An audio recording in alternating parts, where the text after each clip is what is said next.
सुखो बुद्धानुपादो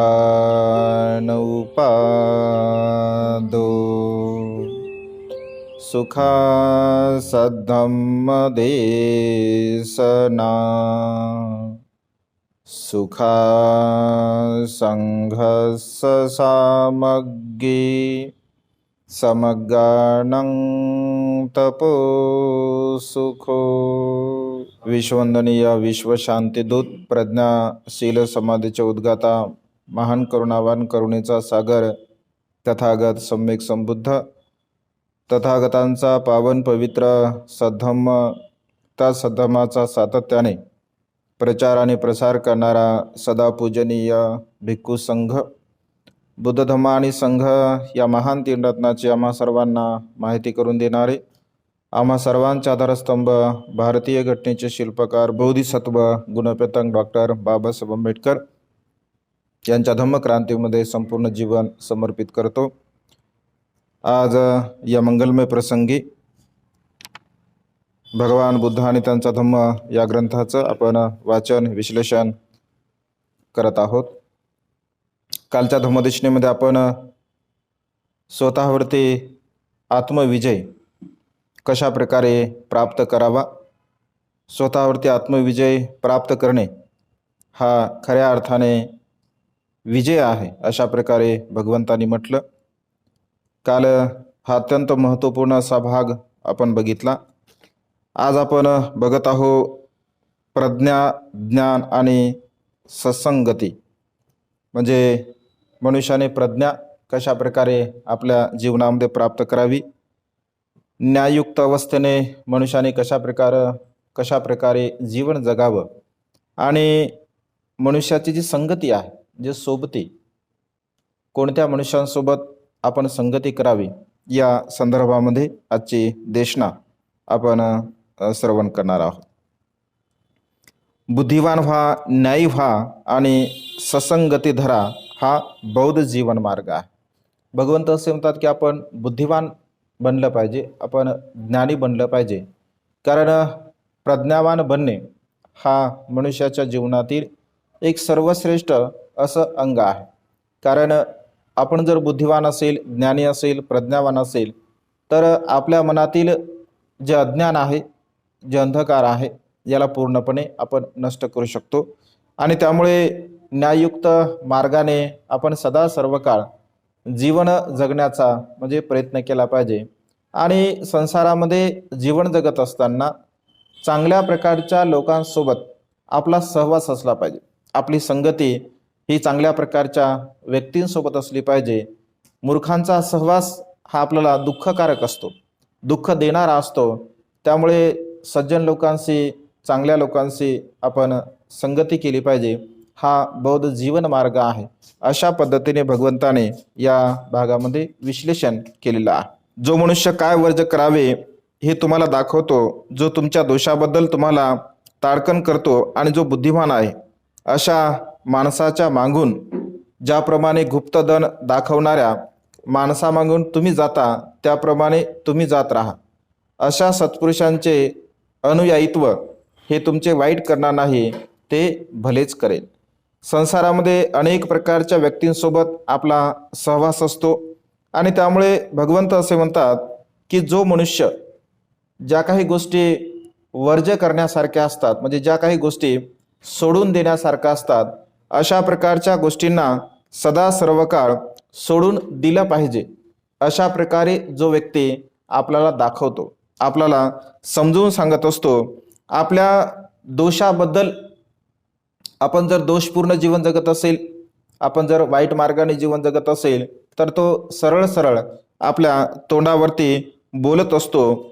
अशा प्रकारच्या बुद्धिवान व्यक्तींसोबत, अशा प्रकारच्या ज्ञानी व्यक्तींसोबत जर आपला सहवास असेल तर ज्याप्रमाणे एखादा मनुष्य आपल्याला गुप्त धन त्याने दाखवावं आणि गुप्तधन दाखवल्यामुळे आपली उन्नती व्हावी, अगदी तशाच पद्धतीने आपल्यामध्ये असणारे जे दोष आहे, आपल्यामध्ये असणारा जो अकुशल विचार आहे, या अकुशल विचाराला, या दोषाला जर तो दाखवत असेल तर अशा प्रकारचा तो ज्ञानी पुरुष आहे तो सत्पुरुष आहे, तो आपला चांगला सोबती आहे, कारण आपल्याला अकुशल मार्गाकडे जाण्यापासून तो रोखतो. अशा प्रकारच्या व्यक्तींसोबत आपण सहवास केला पाहिजे, संगती केली पाहिजे आणि त्याचं अनुयायित्व आपण स्वीकारलं पाहिजे, कारण ते आपल्या भल्यासाठी आहे, आपल्या सुखासाठी आहे, आपल्या कल्याणासाठी आहे. जो व्यक्ती आपण जर एखाद्या मार्गाने जर चुकलो असेल तर लगेच आपल्याला तो राग भरतो, लगेच आपल्याला तो बोलतो आणि आपल्याला तो शिकवत असतो की अशा प्रकारच्या मार्गाचं आपण कधीही मार्गक्रमण करू नये, कारण ज्या मार्गाने तो मार्गक्रमण करत आहे तो मार्ग मात्र अनुचित आहे, तो मार्ग वाईट आहे आणि अशा प्रकारच्या मार्गाने आपण कधीही जाऊ नये. अशा प्रकारचा व्यक्ती जर आपल्याला सांगत असेल तर तो सज्जन व्यक्ती आहे, तो ज्ञानी व्यक्ती आहे. अशा प्रकारच्या व्यक्तींसोबत आपण सहवास केला पाहिजे, परंतु दुर्जनांसोबत आपण कधीही सहवास करू नये, कारण जो मनुष्य पापी आणि नीच मनुष्यांची संगती धरत असतो, की वाईट मनुष्यांची जर संगती आपण धरली असेल तर त्याचे जे दुर्गुण असतात तर ते दुर्गुण आपल्यामध्ये येत असतात आणि आपल्यामध्ये असणारे जे काही थोडेफार सद्गुण असतात तर ते थोडेफार सद्गुण सुद्धा आपल्या मनातील पूर्णपणे आपण नष्ट करत असतो. त्यामुळे सदा सर्व काळ जे सदाचारी लोक असतात, जे नीतिवान लोक असतात, जे प्रज्ञावान लोक असतात, अशाच प्रकारच्या लोकांसोबत आपण मैत्री केली पाहिजे, अशाच प्रकारच्या लोकांसोबत आपला सहवास असला पाहिजे, कारण अशा सद्गुणी लोकांसोबत जर आपण सहवास केला तर ते आपल्या हिताचं होईल, आपल्या सुखाचं होईल, आपल्या कल्याणाचं होईल. परंतु वाईट माणसांसोबत, पापी माणसांसोबत आपण कधी सहवास करू नये, कारण तो दुःखकारक असतो. मनुष्य धर्म अमृतांचे आपण सदा सर्व काळ सेवन केले पाहिजे. धम्म हा मानवी जीवनाला परिशुद्ध अवस्थेकडे घेऊन जाण्यासाठी सहाय्यक ठरत असतो आणि त्यामुळे जो काही धम्माचं अमृत आहे या अमृताला आपण सदा सर्व काळ ग्रहण केलं पाहिजे आणि मन लावून त्याला आपण ग्रहण केलं पाहिजे, गंभीरतेने आपण त्याला ग्रहण केलं पाहिजे. कारण धम्म अमृत जर आपण चांगल्या प्रकारे ग्रहण करत असेल आणि त्याला धारण करत असेल आणि त्यानुसार जर आपण जीवन जगत असेल तर खऱ्या अर्थाने आपण सुखाच्या मार्गाकडे वाटचाल करत असतो. आणि अशा प्रकारे जे सज्जन लोक असतात, चांगले लोक असतात, तर अशा प्रकारचा आपल्याला उपदेश करतात, ज्यांच्या उपदेशामुळे आपलं मन प्रसन्न होते, आपलं मन आनंदी होते आणि सुखाच्या मार्गाने सुद्धा आपण जीवन जगत असतो. ज्याप्रमाणे एखादा पाटकार माळी असतो आणि तो कालव्यातून जे पाणी काढतो त्या पाण्याला त्याला जसं पाहिजे असेल तशा प्रकारे आपल्या इच्छेप्रमाणे त्या पाण्याला तो घेऊन जात असतो. बाण सरळ करणारा बाणाला नीट करत असतो. सुतार जो कुशल आहे त्याला कोणत्याही प्रकारचं लाकूड दिलं असेल तर त्या लाकडाला योग्य प्रकारचा तो आकार देत असतो. अगदी त्याचप्रमाणे जो शहाणा मनुष्य आहे, जो ज्ञानी मनुष्य आहे, प्रज्ञावान मनुष्य आहे, आपल्या भरकटलेल्या मनाला, आपल्या अकुशल मार्गाने जाणाऱ्या मनाला तो व्यक्ती सरळ मार्गावरती लावत असतो. आणि सरळ मार्गावरती जो मनुष्य आपल्या मनाला लावत असतो तर त्या मनुष्याचं मन कधीही अकुशल मार्गाकडे वळू शकत नाही. परिणामतः तो मनुष्य सुखाच्या मार्गाने मार्गक्रमण करत असतो. एखादा मनुष्य ज्याप्रमाणे भरभक्कम वादळ असतं आणि त्या वाऱ्यामध्ये मनुष्य जशा प्रकारे कंप पावत असतो, अगदी तशाच प्रकारे कधीही या संसारामध्ये जो निंदा करणारे लोक असतात, जे चहाडेचुगली करणारे लोक असतात, व्यर्थ बडबड करणारे लोक असतात किंवा अन्य प्रकारचं अकुशल कर्म जे करणारे लोक असतात, तर आपल्या जीवनामध्ये पावलोपावली अशा प्रकारची लोक आपल्याला पाहायला मिळतात. कारण या संसारामध्ये भगवंत असे म्हणतात की आपल्या प्रती तोंडावर जरी चांगलं बोलणारे लोक असतील, परंतु माघारी बोलणारे म्हणजे माघारी आपल्या निंदा करणारे, आपल्या पाठीमागे वाईट बोलणारे लोकांची संख्या अधिक असते. आणि अशा प्रकारच्या लोकांच्या तोंडी आपण कधीही लागू नये. त्यांच्या बोलण्यामुळे आपण कधीही कंप पाहू नये, आपल्या मनाला विचलित करू नये. कारण जो शहाणा मनुष्य असतो, जो ज्ञानी मनुष्य असतो, तर अशा प्रकारच्या बाह्य निंदेमुळे स्वतः कधीही तो मनाला विचलित करत नाही. तो संयमशील असतो आणि संयमाने जीवन जगत असतो. कारण चांगल्या प्रकारचं बोलणारे लोक फार कमी असतात, निंदा करणाऱ्या लोकांची संख्या अधिक असते. त्यामुळे आपण आपल्या मनाला परिशुद्ध अवस्थेकडे घेऊन आपल्या मनाला संयमी ठेवण्याचा आपण प्रयत्न केला पाहिजे.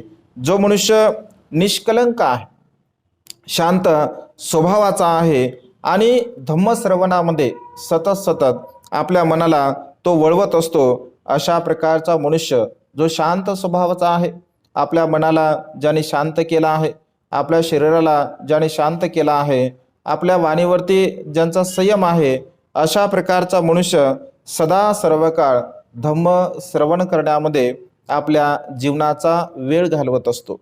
आणि तो मनुष्य कधीही कोणत्याही अवस्थेमध्ये दुःख त्याच्या जीवनामध्ये येऊ शकत नाही, कारण तो स्वतःला संयमशील ठेवत असतो, तो स्वतःला चांगल्या मार्गाने घेऊन जात असतो. आणि त्यामुळे आपण स्वतःला गंभीर बनवलं पाहिजे. धम्म श्रवण करण्यासाठी, धम्म आचरण करण्यासाठी, धम्माच्या मार्गाने जीवन जगण्यासाठी आपण स्वतःला गंभीर बनवलं पाहिजे. कारण स्वतःला जर आपण गंभीर बनवत असेल तरच आपल्या जीवनाचा जो अर्थ उरलेला असतो तर त्याला अनुसरून आपण जीवन जगू शकतो. अन्यथा भगवंत असे म्हणतात की येणारा मनुष्य येत असतो आणि जात असतो. अगदी तशाच प्रकारचे असंख्य लोक या संसारामध्ये जीवन जगतात आणि पुन्हा पुन्हा मृत्यूला प्राप्त होत असतात. तशा प्रकारे आपलं जीवन व्यर्थ जाऊ नये. त्यामुळे स्वतःला धम्म श्रवण करण्यामध्ये, धम्म आचरणामध्ये आपण गंभीर बनवलं पाहिजे. जो मनुष्य कोणत्याही परिस्थितीमध्ये, जीवनाची कोणतीही अवस्था असू द्या, जीवनाची कोणतीही परिस्थिती असू द्या, अशा परिस्थितीमध्ये दक्षतेने तो चालत असतो, दक्षतेने तो वागत असतो. आपल्या इच्छापूर्तीच्या निमित्ताने ते बोलत असतो, म्हणजे इच्छापूर्ती करण्यासाठी तो जीवन जगत असतो. आपल्याला सुखाचा जो काय स्पर्श आहे, त्या सुखाच्या स्पर्शाद्वारा आपण हळहळून जाऊ नये अशा प्रकारे तो जाणतो. दुःखाचा स्पर्श सुद्धा मनुष्याला होत असतो, परंतु आनंदाने कधी उन्नत होऊ नये. भगवंत असे म्हणतात की 8 लोकधर्मामध्ये आपण आपल्या मनाला सदा सर्व काळ आपण प्रतिष्ठित केलं पाहिजे. म्हणजे 8 लोकधर्मामध्ये आपली निंदा होत असेल, स्तुती होत असेल, मान होत असेल, सन्मान होत असेल, दुःख असेल, सुख असेल, यश असेल, अपयश असेल, अशा प्रकारच्या या लोकधर्मामध्ये आपण कधी गुरफटून जाऊ नये. किंवा हा लोकधर्म जर आपल्या मनामध्ये निर्माण होत असेल तर आपण विचलित होऊ नये, तर आपल्या मनाला आपण संयमशील ठेवण्याचा प्रयत्न केला पाहिजे. कारण या संसारामध्ये जीवन जगणारे असंख्य मनुष्य आहे. मनुष्य जीवन जगत असताना भगवंत असे म्हणतात की अनेक लोक अकुशल कर्म करतात, वाईट कर्म करतात, पाप कर्म करतात. जोपर्यंत पापाचा घडा मनुष्याचा भरत नाही तोपर्यंत मूर्ख लोक हे पाप करतच राहतात. जे अकुशल कर्म करणारे लोक आहे, वाईट कर्म करणारे लोक आहे, तर अशा प्रकारे जोपर्यंत त्यांच्या पापाचा घडा भरत नाही तोपर्यंत ते सतत करत राहतात, कारण त्याची त्यांना जाणीव नसते. मधाप्रमाणे त्यांना ते गोड लागत असतात. कारण अकुशल कर्म करणारा, वाईट कर्म करणारा, पाप कर्म करणारा मनुष्य स्वतःच्या पापाकडे कधीही लक्ष देत नाही आणि त्यामुळे त्याला मधासारखे गोड लागतात.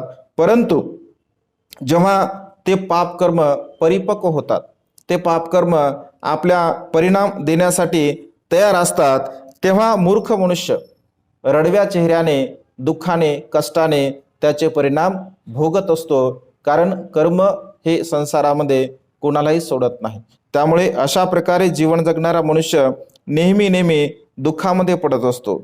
मूर्ख मनुष्याला आपण पाप करत आहोत, आपण पाप करीत आहोत हे त्याला कळत सुद्धा नाही.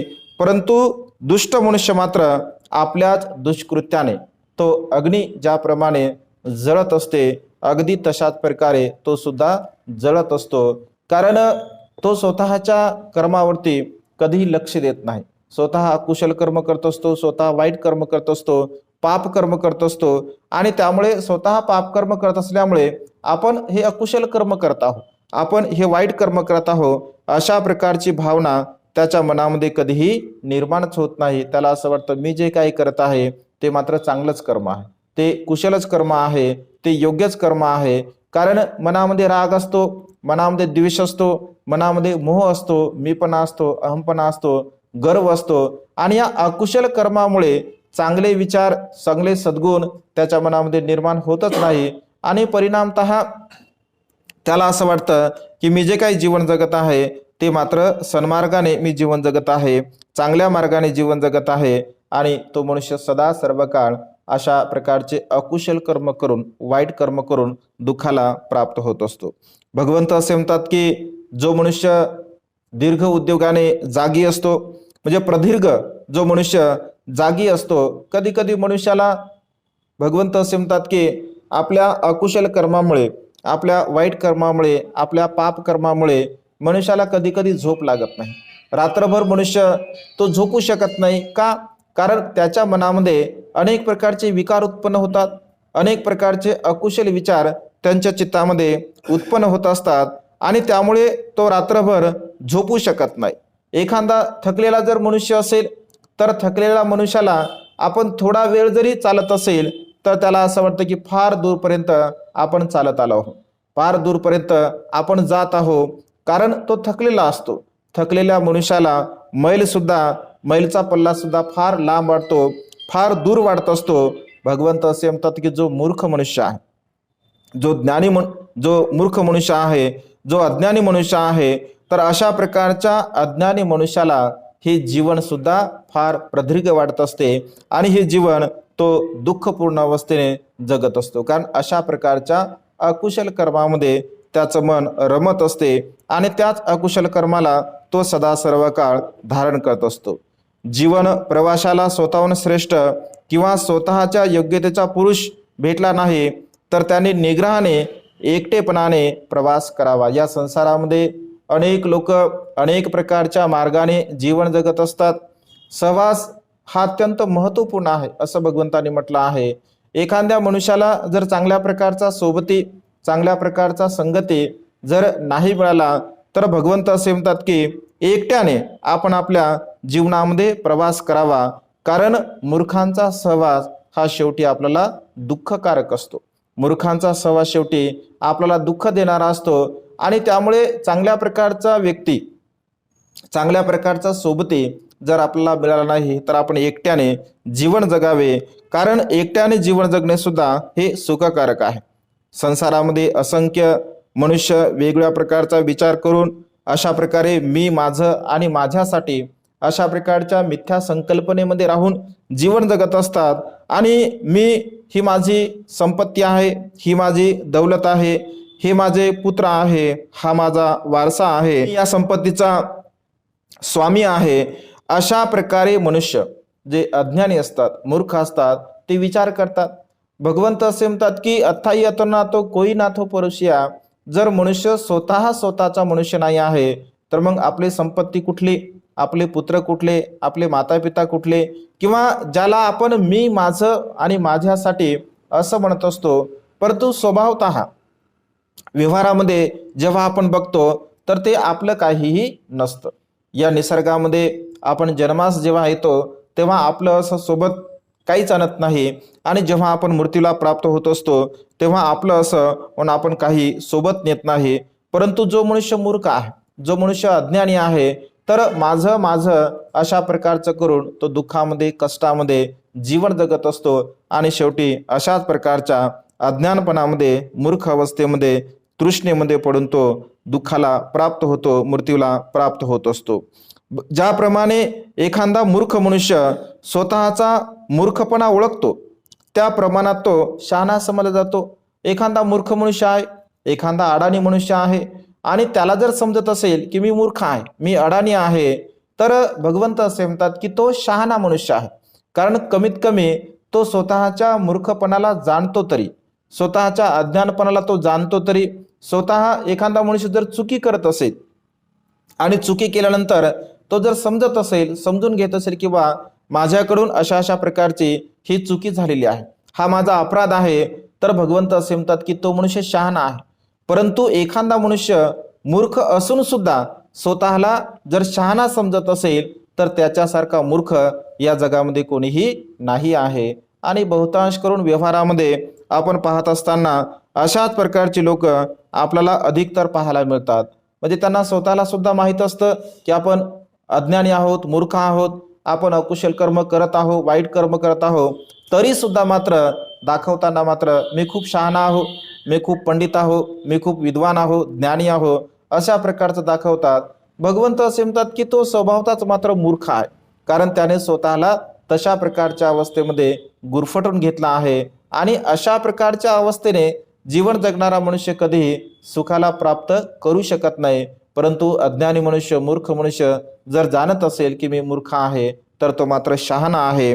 कारण मूर्ख मनुष्य आयुष्यभर जर त्याला संगती लाभली तरी तो कोणत्याही प्रकारे सत्यापर्यंत पोहोचू शकत नाही. ज्याप्रमाणे वर्णामध्ये, आमटीमध्ये जो चम्मच असतो तो सुरुवातीपासून शेवटपर्यंत त्या आमटीमध्ये, त्या भाजीमध्ये राहत असतो, तरी सुद्धा त्याला त्याची चव कळत नाही. अगदी तशाच प्रकारे मूर्ख मनुष्य म्हणजे आयुष्यभर जर एखाद्या चांगल्या मनुष्यांच्या सहवासामध्ये जरी राहत असेल, तरी सुद्धा तो आपल्या मूर्खपणामुळे त्या शहाण्या मनुष्याकडून कधीही काहीही तो स्वीकारत नाही किंवा त्याचा काही तो लाभ करून घेत नाही. ज्याप्रमाणे चम्मच हा स्वतःची त्या भाजीची चव चाखू शकत नाही, अगदी तशाच प्रकारे मूर्ख मनुष्य आपल्या मूर्खत्वामुळे सत्य ज्ञानाची चव कधीही चाखू शकत नाही. परंतु एखादा शहाणा मनुष्य असेल, एखादा पंडित मनुष्य असेल, एखादा बुद्धिवान मनुष्य असेल, तर तो क्षणामध्ये जाणतो. चांगल्या लोकांच्या सहवासामध्ये गेलेला मनुष्य स्वतःमध्ये परिवर्तन करण्याचा प्रयत्न करत असतो आणि स्वतःमध्ये तो परिवर्तन करून घेतो. डाकू अंगुलिमालाचं उदाहरण आपल्या समोर आहे. 999 खून करणारा डाकू अंगुलिमाल जेव्हा भगवंताच्या सहवासामध्ये जातो, अगदी काही क्षण तो भगवंताच्या सहवासामध्ये राहत असतो आणि तो स्वतःच्या अज्ञानपणाला, स्वतःच्या चुकीला जाणतो, समजून घेतो. आपण अपराध केला आहे, आपण लोकांची हत्या केली आहे, ह्या गोष्टीला तो समजून घेतो.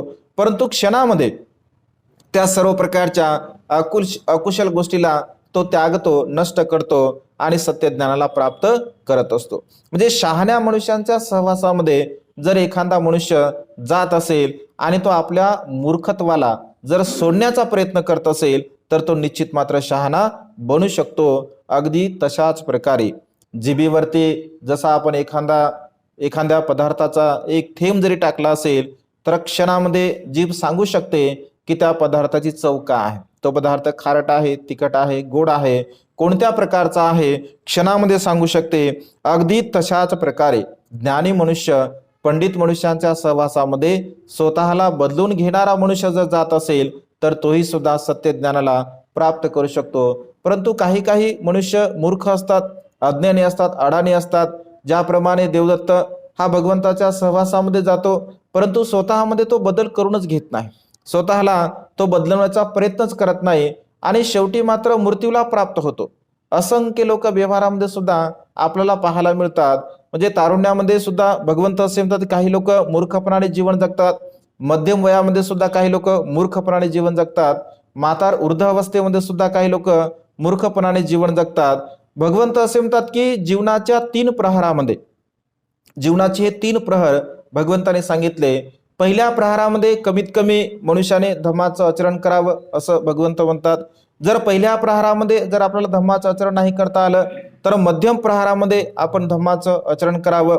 जर मध्यम प्रहारामध्ये आपल्याकडून धम्माचं आचरण झालं नाही, तर शेवटच्या प्रहारामध्ये कमीत कमी आपण धम्माचं आचरण करावं. परंतु शेवटच्या प्रहारामध्ये जरी आपण धम्माचं आचरण करत नसेल, तर ज्याप्रमाणे पक्षी असावा आणि त्या पक्षाचे दोन्ही पंख तुटलेले असावे आणि तो पक्षी एका शीतल जलाशयाच्या किनाऱ्यावरती असावा, तो तहानेने व्याकुळ असावा, त्याने अनेक दिवसापर्यंत त्याला पाणी न मिळावं, तो समोर पाणी बघत आहे की समोर शीतल जलाशय आहे, अत्यंत थंड असं पाणी आहे, तो डोळ्याने पाण्याला बघतोय, परंतु त्याला पंख नसल्यामुळे ओढून त्या पाण्यापर्यंत तो जाऊ शकत नाही आणि आपली तहान भागू शकत नाही.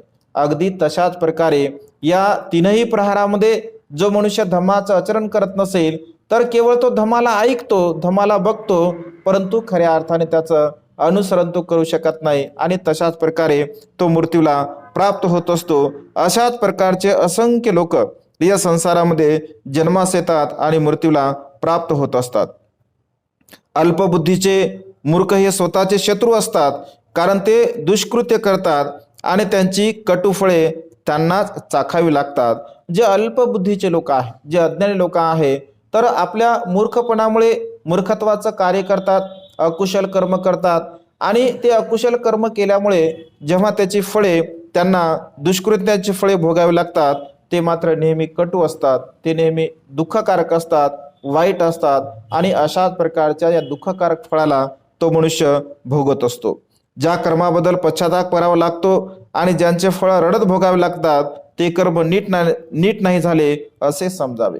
कर्म केल्यानंतर भगवंत असे म्हणतात, जर ते कर्म आपल्याला दुःख देणारे असतील, ते कर्म जर वेदना देणारे असतील, ते कर्म जर पश्चाताप देणारे असतील, तर समजून घ्यावे आपल्याकडून ते अकुशल कर्म झालं आहे, वाईट कर्म झालं आहे, पाप कर्म झालं आहे.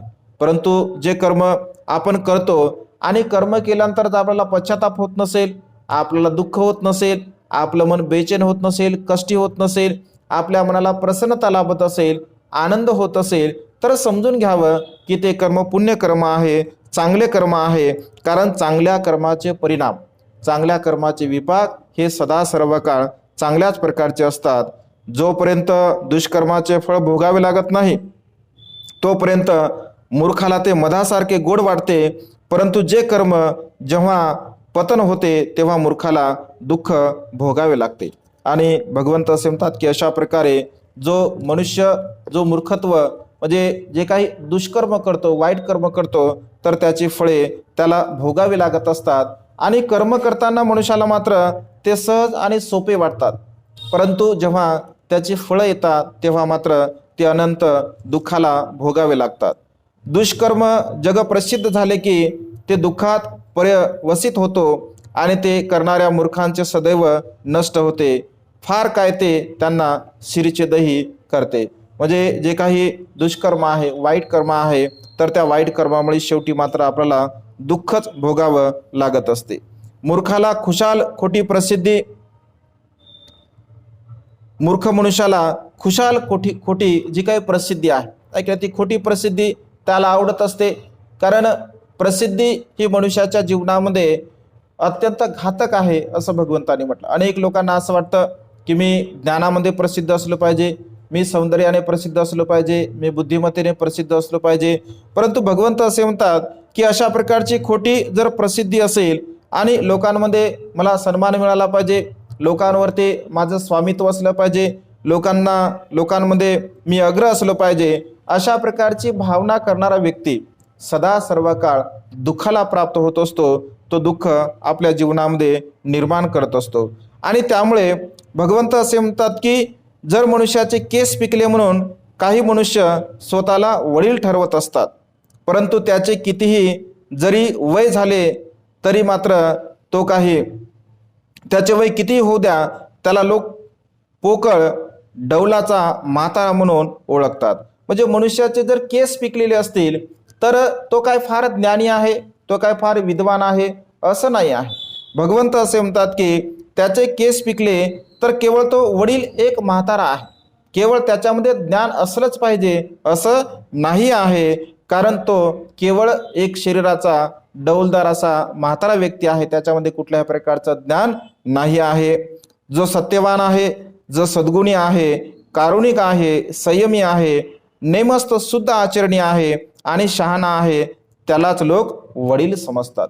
जे लोक सद्गुणी आहे, जे लोक ज्ञानी आहे, पंडित आहे, बुद्धिमान आहे आणि सदा सर्व काळ सदा आचरण करणारे आहे, तर अशाच प्रकारचा व्यक्ती वडील समजावा, मोठा समजावा. मनुष्य कितीही बहुभाषी असला तरी, वर्णाने कितीही सुंदर असला तरीही जो मत्सरी, कृपण, अप्रामाणिक आहे तो सन्मानास पात्र ठरत नाही.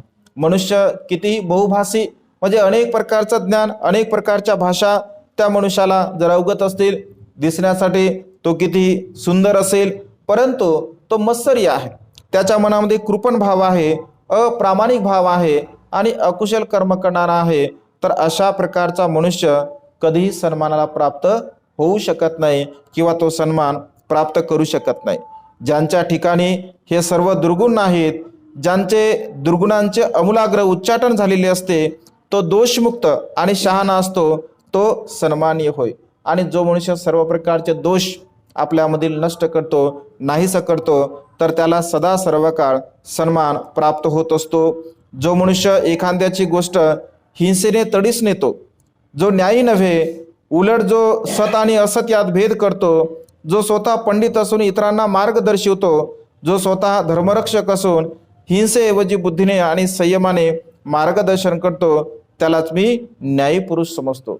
जो मनुष्य न्यायाने मार्गक्रमण करतो, चांगल्या प्रकारे तो कुठल्याही प्रकारच्या प्राण्यांची हिंसा करत नाही, खोटं बोलत नाही, चोरी करत नाही, निंदानस्ती करत नाही आणि स्वतःला तो धर्मरक्षक समजतो आणि स्वतः मात्र चांगल्या प्रकारचं कुशल कर्म, पुण्यकर्म तो करत असतो, तर तो खऱ्या अर्थाने न्यायिक मनुष्य आहे, तो ज्ञानी मनुष्य आहे, पंडित मनुष्य आहे असं त्याला समजावे.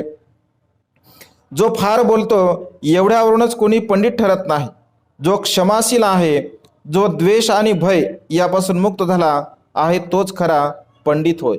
एखादा मनुष्य फार बोलतो म्हणून त्याला कोणी पंडित म्हणू नये. ज्यांच्यामध्ये खऱ्या अर्थाने क्षमाशील भाव आहे, जो खऱ्या अर्थाने द्वेषाला ज्याने पूर्णपणे नष्ट केला आहे, भयापासून ज्याने स्वतःला नष्ट केला आहे, तोच मनुष्य खऱ्या अर्थाने पंडित समजावा. आणि जो मनुष्य फार बोलतो एवढ्या कोणीही धम्माचा आधारस्तंभ ठरत नाही. जरी माणसाने ज्ञान अल्प असले तरी जो धम्माला साक्षात पाहतो, जो धम्माची कधी हेळसांड करत नाही, तोच धम्माचा आधारस्तंभ आहे.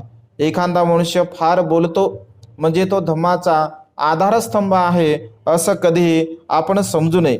त्याचे अल्पज्ञान जरी असेल, परंतु धम्माला तो साक्षात रूपाने जर पाहत असेल, समजून घेत असेल आणि धम्माची कोणत्याही प्रकारे जर तो हेळसांड करत नसेल, धम्मानुसार जर आचरण करत असेल, तर खऱ्या अर्थाने तशा प्रकारचा व्यक्ती धम्माचा आधारस्तंभ, धम्माचा रक्षक होऊ शकतो. माणसाला दूरदर्शी, शहाणा, संयमी, सदाचारी भेटला तर त्याने त्याचा सहवास करावा, त्याच्याबरोबर आपल्या संकटावर मात करावी, आनंदाने परंतु विचारीपणाने त्याची संगती धरावी. जो शहाणा मनुष्य असेल, जो पंडित मनुष्य असेल, ज्ञानी मनुष्य असेल, तर अशा प्रकारच्या व्यक्तींची आपण संगती सदा सर्व काळ करावी, कारण त्याची संगती आपल्याला सुखाच्या मार्गाकडे घेऊन जाणारी असते. जर माणसाला दूरदृष्टींचा शहाणा, संयमी सोबती लाभला नाही, तर त्याने जसा एखादा राजा जिंकलेला प्रदेश मागे सोडून गजराजाप्रमाणे एकटाच पुढे जातो, त्याप्रमाणे त्याने आपला जीवनपथ एकट्यानेच मार्गक्रमण करावा. जर चांगल्या प्रकारचा सहवासी सोबती जर आपल्याला मिळाला नाही, तर आपण एकाकी एकट्याने सुखपूर्वक जीवन जगावे. एकांत परतला, परंतु मूर्खाची संगती नको, पाप करू नये आणि अगदी थोडक्यात इच्छा ठेवून गजराजाप्रमाणे एकटेच आपल्या जीवनपथ आक्रमित करावे.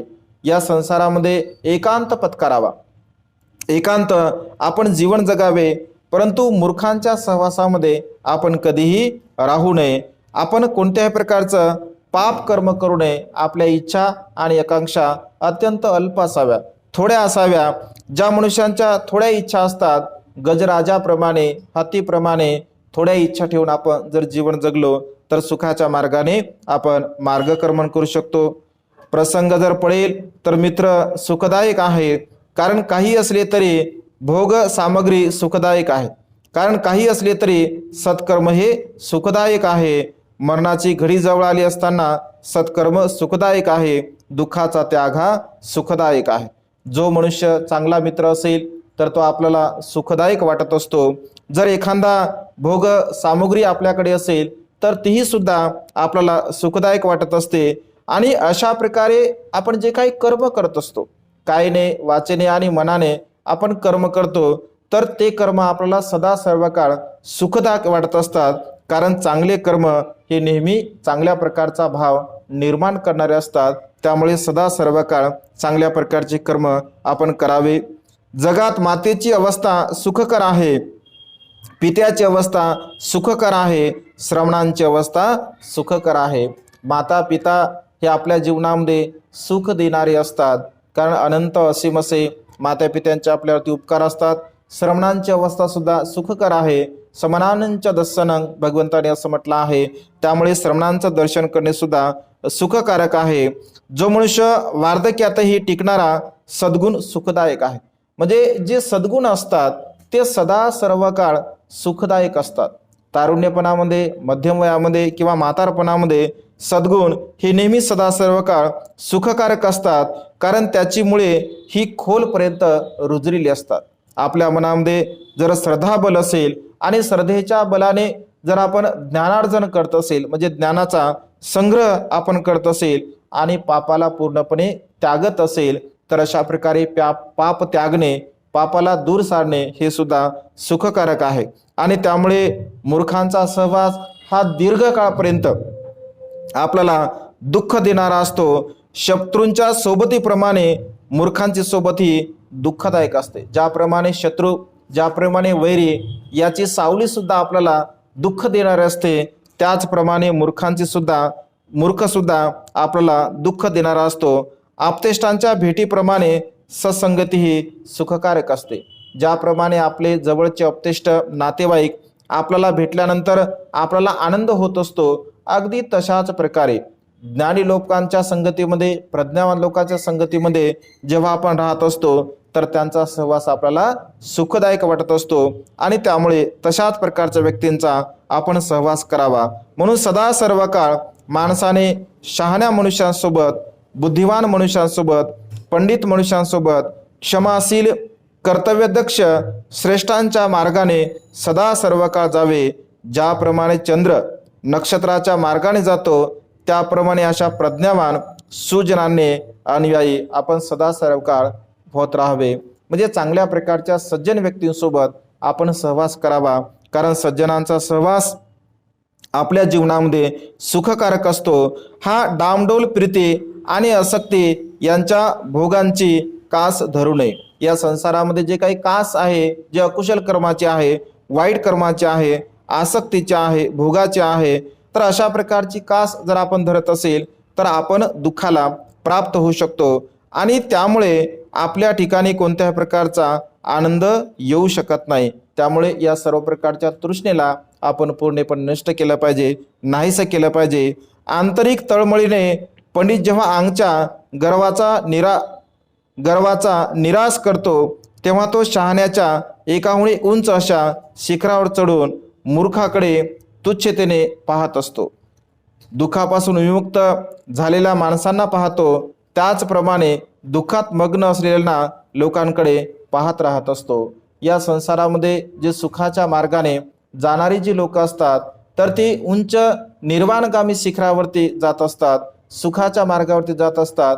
आणि सुखाच्या मार्गावरती जाऊन मात्र जे अज्ञानी लोक असतात, जे कर्मकांडामध्ये पडणारे लोक असतात, जे वाईट कर्म करणारे लोक असतात, अशा प्रकारच्या लोकांकडे ते पाहत असतात. परंतु ज्ञानी मनुष्य हा सदा सर्व काळ या सर्व प्रकारच्या लोकांपासून दूर राहून आपल्या जीवनामध्ये सुखाची अवस्था प्राप्त करत असतो. अविचारी माणसात विवेकशील, निद्रास्थित, जागरूक असा तो शहाणा मनुष्य दुबळ्यांना मागे सारून पुढे निघून जात असतो. जो अविचारी माणूस आहे, जो कुशल मार्गाने मार्गक्रमण करणारा मनुष्य आहे, अशा प्रकारच्या मनुष्याला पूर्णपणे दूर सारून विवेकशील मनुष्य जशा प्रकारे निघून जात असतो. जसे की एखादा मनुष्य झोपेमध्ये आहे आणि झोपेमध्ये राहणाऱ्या मनुष्याला ज्याप्रमाणे बाढ पावसाचं पाणी ही घेऊन जात असते, अगदी तशाच प्रकारे मार अकुशल विचार संसारामधून त्या मनुष्याला घेऊन जात असतात. आणि त्यामुळे सदा सर्व काळ आपण जागरूक राहिलं पाहिजे. सदा सर्व काळ चांगल्या प्रकारचे कुशल कर्म, पुण्यकर्म आपण केले पाहिजे. कारण पुण्याचा संचय हा सुखकारक असतो, पुण्याचा संचय हा सुख देणारा असतो. आणि सदा सर्व काळ आपल्या जीवनामध्ये आपण जे काही कर्म करत असतो त्या कर्माचा विपाक, त्या कर्माचा परिणाम आपल्याला भोगावा लागत असतो. आणि त्यामुळे भगवंत असे म्हणतात की आपण प्रज्ञावान बनलं पाहिजे, आपण ज्ञानी बनलं पाहिजे, बुद्धिवान बनलं पाहिजे आणि मूर्खांचा सहवास पूर्णपणे टाळला पाहिजे. शहाण्या मनुष्यांच्या सहवासामध्ये आपण राहिलं पाहिजे, कारण शहाण्या मनुष्यांचा सहवास हा सदा सर्व काळ आपल्याला सुख देणारा असतो आणि आपलं जीवन सुद्धा सुखाच्या मार्गाकडे घेऊन जाणारा असतो. आणि त्यामुळे सदा सर्व काळ आपण चांगल्या प्रकारचं कुशल कर्म करावं, पुण्यकर्म करावं आणि मानवी जीवन सुखाच्या मार्गाकडे घेऊन जाण्याचा आपण प्रयत्न करावा. आजच्या मंगलमय प्रसंगी अधिक न बोलता एवढीच धम्मदेशना देऊन ही देशना संपन्न करतो. सर्वांचं मंगल हो, सर्वांचं कल्याण हो, सर्वांना दीर्घायुष्य लाभ.